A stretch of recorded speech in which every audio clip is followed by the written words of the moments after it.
Friends, good morning and welcome back to my channel. এই দেখো সকালবেলা আজকে কী করেছি জানো, ওরা রোজ জল আর বিস্কুটের গুঁড়ো দিই, আর আজকে জল দিয়েছি বিস্কুটের গুঁড়ো দিই, জানো এরকম কাণ্ড করেছি। বাবা কি গরম পড়ে গেছে গো। দাও আমাকে বাবা, অনেক বড় বড় তেলাপিয়া, একটা ছোট একটা বড় দাও, তোলো দেখি কত হয়। অত বড় না, অত বড় না, অত বড় না, ওই ওই যেরকম তুলেছে ওরকমই। হ্যাঁ, মাছটা দেখো না খালি লাফাচ্ছে, কিছুতেই পাল্লায় যাবে না ও।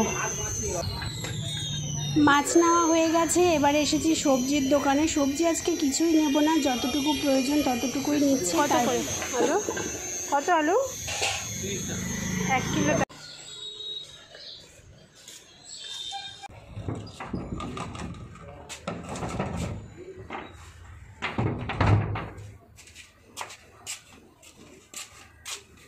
এত গরম পড়েছে না, জামাটা না ছেড়ে আর পারলাম না বাবা, নাইটি পরে ব্লগ করতেই হবে, কিচ্ছু করার নেই।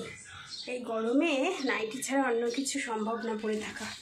দেখো অবস্থা কী করি এখন, এখানে রাখি আপাতত।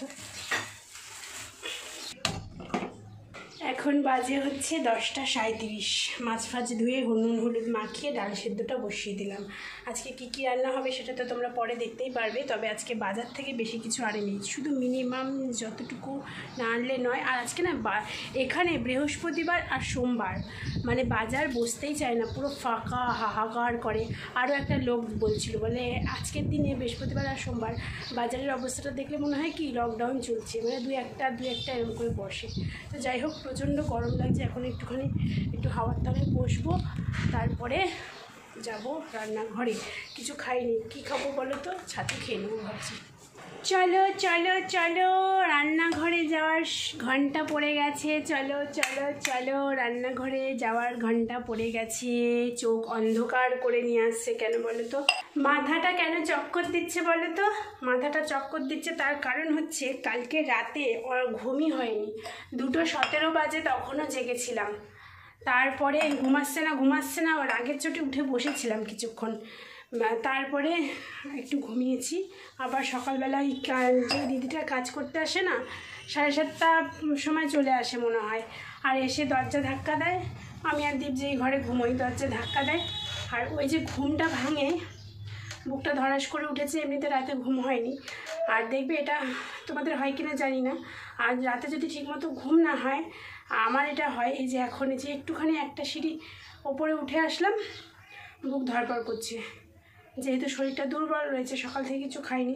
এখন খাবো ছাতুর ঘোল, ছাতুর ঘোল খেয়ে তারপরে রান্নাটা শুরু করব। দীপ বেরিয়ে গেল অফিস, ওকে বললাম ম্যাগি করে দিই, ও খাবে না কিছু, তো আজকে ছেড়ে দিলাম, কালকে থেকে আর ছাড়বো না। এই গরমে এই রোদ্দুর উঠেছে, যদি না খেয়ে বেরোয় বলো তো। কালকে তাও মুড়ি মিষ্টি খেয়ে গেছিলো, আগের দিনও ম্যাগি খেয়ে গেছিলো, কালকে থেকে আর ছাড়বই না। যা হোক, একটা কিছু ব্যবস্থা করতে হবে। চলো আগে আমি ছাতু খেয়ে নিই, ছাতুটা খেয়ে তারপরে কি কি রান্না করব দেখলেই বুঝতে পারবে তোমরা কি কি বাজার থেকে এনেছি। আজকে বহু দিন পরে তেলাপিয়া মাছ আনলাম, তাই ভাবলাম চলো তাহলে দীপের পছন্দ করেই রান্না করা যাক, মানে ও যেরকম পছন্দ করে সর্ষে দিয়ে। আমারও খুব একটা খারাপ লাগে না, ভালোই লাগে। তবে হ্যাঁ, তেলাপিয়া মাছটা দীপ আজকাল বলে একটু কম কম আনো, আর আমি সেই কারণে তো কমই আনি তেলাপিয়া মাছটা, খুব মানে না ঠেকায় পড়লে আনি না।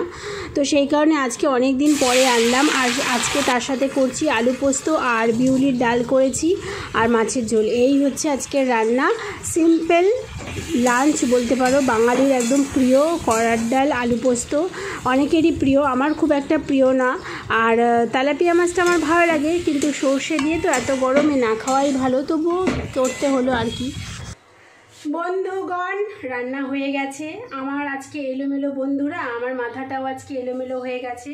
তার কারণ হচ্ছে দেখো, ডাল করলাম, মাছ করলাম, আলু পোস্ত করলাম, কত সময় লাগলো। ততক্ষণে ডাল দিয়ে ভাতটা বসিয়ে দিলে হয়ে যেত, যেটা আমি প্রতিদিন করি। আজকে মাথা থেকে পুরো আউট হয়ে গেছে, এখন আর রান্নাঘরে আসতে হতো না। তো যাই হোক, এখন বসিয়ে দিয়েছি, রেস্ট নিতে নিতে ভাত হয়ে যাবে। আর কালকে বাবা, এখন ফ্রিজের কাছে এসেছি কেন বলো তো, কালকের একটু ভাত আছে, ওই ভাতটা ভাতের মধ্যে দিয়ে দেবো কি না ভাবছি। না থাক, দেবো না, ভাত আবার রাত অবধি থাকবে তো, রাত অবধি থাকবে। দীপ আবার কখন আসে না আসে, এই ভাতটা নাহলে আমি মাইক্রোওভেনে গরম করে খেয়ে নেবো, বলো, থাকতে দেবো না। ওই কারণে ফ্রিজের কাছে এসেছিলাম যে ভাতের মধ্যে দিয়ে দেবো। তারপরে হঠাৎ করে মনে পড়লো যে না, গরম পড়ে গেছে তো, দীপ কখন আসে না আসে, থাক, দিলাম না। এখন বাজে 2:22, পুজো হয়ে গেছে, স্নানও হয়ে গেছে। বুঝতেই পারছো, স্নান না করে তো আর পুজো দেওয়া যায় না, তাই না? রান্না করে কি করেছি বলো তো? এই দেখো, একটা চাদর কেচেছি, 2টো চাদর ভিজিয়েছিলাম, কিন্তু 2টো চাদর আমার পক্ষে একসাথে কাচা আজকে সম্ভব হচ্ছে না। আজকে খুব গরম পড়েছে। যারা গরম প্রিয় মানুষ আছো তাদেরকে অসংখ্য শতকোটি প্রণাম।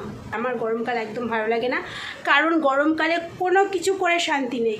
শুধু একমাত্র একটা জিনিসেই শান্তি আছে, সেটা হচ্ছে স্নান করে। আর শীতকালে ওই স্নান করাটাই একটু কষ্টকর, বাকি সব আরামদায়ক। তো চলো এখন একটু রেস্ট নিই।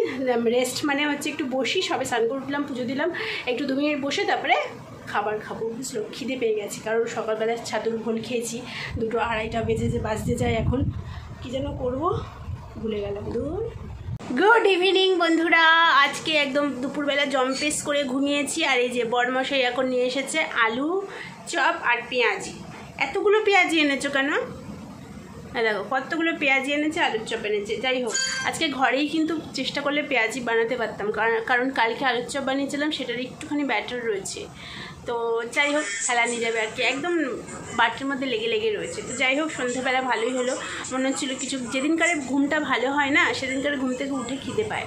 তো একটু খিদে পাচ্ছিলো। আর আমার মন বলছিল আজকে যে দীপ কিছু একটা আনবে, কারণ কি সকালে খেয়ে যায়নি। তো কিছু খেয়েছো রাস্তায়? কি 2টো পেঁয়াজি নেবো আমি?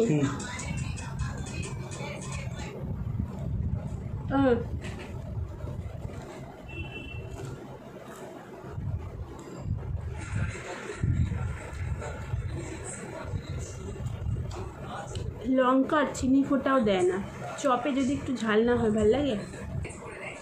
কালকে আমি আলুর চপ বানিয়েছিলাম, আমার শ্বশুরমশাই বলেছে ফাইন হয়েছে, ফাইন। যে জিনিসটা খুব ভালো লাগে ওরকম বলে, ফাইন হয়েছে, ফাইন। আর নর্মাল মোটামুটি হলে বলে ভালো হয়েছে, আর যদি ওনার খুব ভালো লাগে তাহলে বলে ফাইন হয়েছে।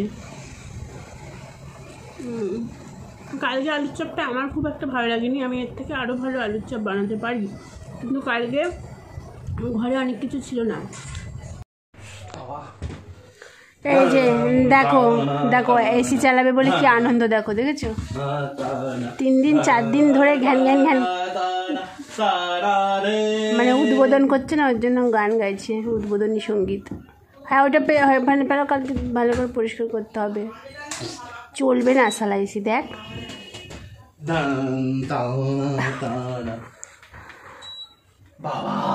যেই চলবে না বললাম, এক চান্সে চলে গেল। আমি ভাবছি রিমোটটা এতদিন পরে হয়তো কাজ করবে না, রিমোটটা একটু গন্ডগোল করছে আগের বছর থেকেই। ব্যাস শুরু হয়ে গেল এবারে। দেখো এই যে গরমকাল পড়েছে, আর এই যে এই জ্বালাতনটা শুরু। ভাত নিয়ে আসবো, জিনিসপত্র নিয়ে আসবো, আর দরজা বন্ধ করে বসে থাকবে আমার বর। তো অসভ্য, বাবারে বাবা। দীপ এনো, একটা পেঁয়াজ ছিল বলে দিয়ে দিলাম। আর এটা বসে হচ্ছে ওই পুরো পাগলি লাগছে না, হায় হায় ডাকিনি, হায় হায়। আমার বর পাশ দিয়ে কিরকম করছে দেখো। তুমি ডাকিনি বলে আওয়াজটা করে শোনা।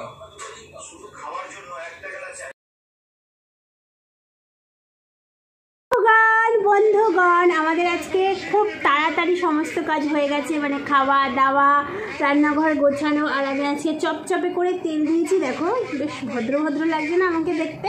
এখন 11টা বাজে, এখনও বেরোচ্ছে না জানো, এবারে 11:30টায় বেরোবে, 12টায় আসবে। তো যাই হোক বন্ধুরা, আর তো কোনো কাজকর্ম কিছু নেই। এখন দীপ বেরোবে, তারপরে বিছানা ভালো করে ঝাড়বো, ব্যাস ওটুকুই কাজ। আর তাহলে চলো আজকের এই ছোট্ট ব্লগটা শেষ করছি। যদি এই ছোট্ট ব্লগটা ভালো লাগে কি করবে? ছোট্ট ব্লগটা ভালো লাগলে সবাই কি করবে? Like comment subscribe. আরে ক্যামেরার দিকে তাকিয়ে লাইক কমেন্ট সাবস্ক্রাইব করে দিও। সবাই ভালো থেকো, সুস্থ থেকো, আনন্দে থেকো, সবসময় পজিটিভ থেকো। আর অবশ্যই আমার চ্যানেলটাকে, যেটা আমার বড় করতে বলো সেটা করে দিও প্লিজ বন্ধুগণ, প্লিজ একটু লাইক করো তোমরা প্লিজ।